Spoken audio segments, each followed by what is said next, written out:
خزیمہ بن اوس کہتے ہیں کہ میں نبی اکرم صلی اللہ علیہ وآلہ وسلم کے پاس سے ہجرت کر کے چلا گیا، بس میں نے تبوک سے واپسی پر آپ صلی اللہ علیہ وآلہ وسلم کی خدمت میں حاضر ہو کر مشرف با اسلام ہوا۔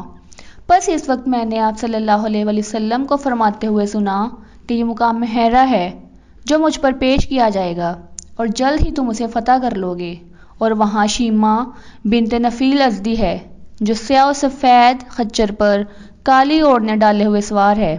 بس میں نے کہا یا رسول اللہ صلی اللہ علیہ وآلہ وسلم، اگر ہم ہیرا میں داخل ہو گئے اور ہم نے شیمہ کو اس حالت میں پا لیا تو وہ میری ہوگی؟ آپ صلی اللہ علیہ وآلہ وسلم نے فرمایا وہ تمہاری ہو جائے گی۔ بس ہم خالد بن ولید کے ساتھ ہیرا کا ارادہ کرتے ہوئے چلے گئے۔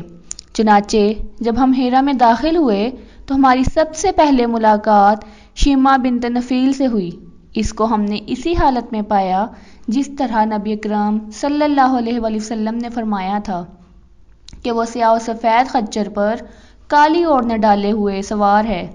بس میں شیمہ سے لپٹ گیا اور میں نے کہا اس کو رسول اللہ صلی اللہ علیہ وآلہ وسلم نے مجھے ہبہ کر دیا ہے۔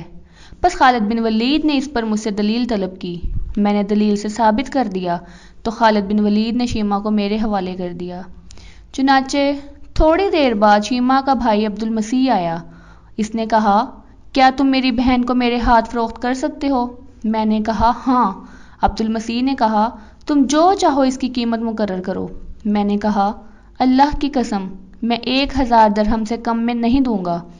بس عبد المسیح نے مجھے 1000 درہم دے دیے۔ اس نے مجھ سے کہا کہ اس وقت اگر 1,00,000 درہم کا بھی مطالبہ کرتے تو میں اس وقت ادا کرنے پر مجبور تھا۔